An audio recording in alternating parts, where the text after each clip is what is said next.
Yo, what's up guys? Welcome to my new series on the YouTube channel here called Short and Sweet Gaming Guides. And in these Short and Sweet Gaming Guides, the idea is going to be that I am going to be explaining mechanics for games, giving you tips and giving you guides about games that we cover on the channel here in a short and efficient way so you can get back to the most important thing as soon as possible, aka more gaming. Now in today's episode of the Short and Sweet Path of Exile edition, we're going to be talking about the current league mechanic called the Lake of Kalandra mechanic. So let's dive right into that.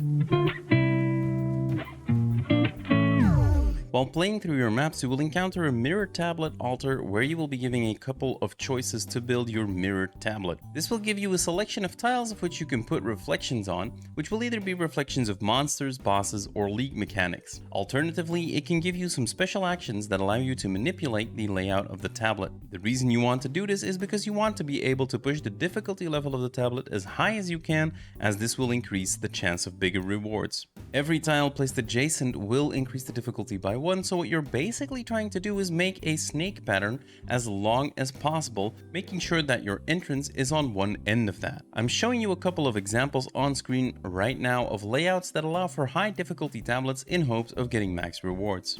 You will also be able to unlock tablet powers that will allow you to manipulate the building process by either re-rolling a set of choices, skipping a choice, or exiling certain options. I would strongly recommend exiling as many of the tier 1 elemental tiles as you can, as this will increase the amount of valuable tiles that you get to pick from.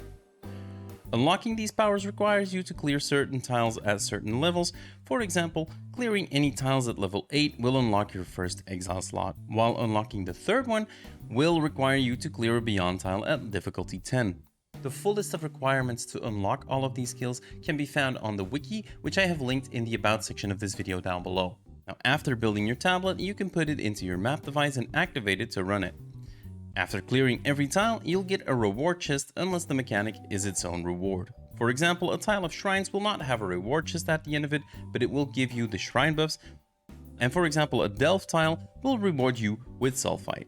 Sometimes you'll find Kalandra on a tile and she'll give you a reflecting mist from which you'll be able to choose one of 2 jewelry items.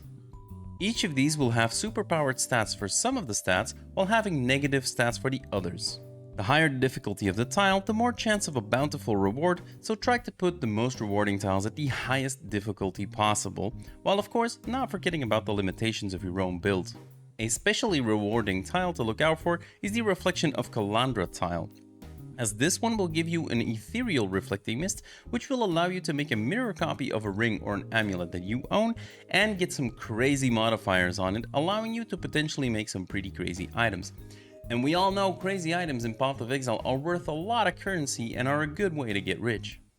Making a profit out of the Lake of Kalandra is going to be all about building your tablet as efficiently as possible, so try to make the longest possible snake of tiles, make sure your entrance is on one end of it, and try to get as many high tier tiles in the high difficulty spots so you can get the max rewards out of the reward chest. And then hopefully Kalandra will be kind to you and also give you some crazy items in her reflecting mists to sell for a big profit. Now again, I can't stress this enough, make sure that you're making tablets that your build and your character can obviously clear, because if you are stacking up on a bunch of difficulty 14 lakes, but your character has trouble clearing it the difficulty 8, that's not going to do a lot for you. So make sure that you are making the content towards the power level of your build and making sure that you'll be able to clear it. Otherwise, you're just going to get unnecessarily frustrated anyway. Always try to keep pushing your build forward, getting more damage, getting more defenses, getting more life, and that way you'll eventually end up doing higher tiers of content within the lake, but within the rest of Path of Exile as well. Now, another very cool gimmick that the Lake of Kalandra allows is you can also use it to power level some characters or get some fast levels at some points, because one of the reflections that you can put on the tiles is the Reflection of Paradise. And the Reflection of Paradise will contain a bunch of monsters that will not drop any loot at all, but instead you are rewarded with 1000% of their normal EXP. Combine this with the fact that you can put that on a high difficulty means that it will scale even further, giving you even more EXP. And then there you go. That's all you need to know to efficiently get started and make some profit off the Lake of Kalandra mechanic. If this guide was helpful to you guys, please consider helping me back by dropping a like on the video, subscribing to the channel, and letting me know in the comments down below which topic you want to see me cover next. That's gonna be it for today. Happy gaming, and I will see you guys in the next one. Bye bye.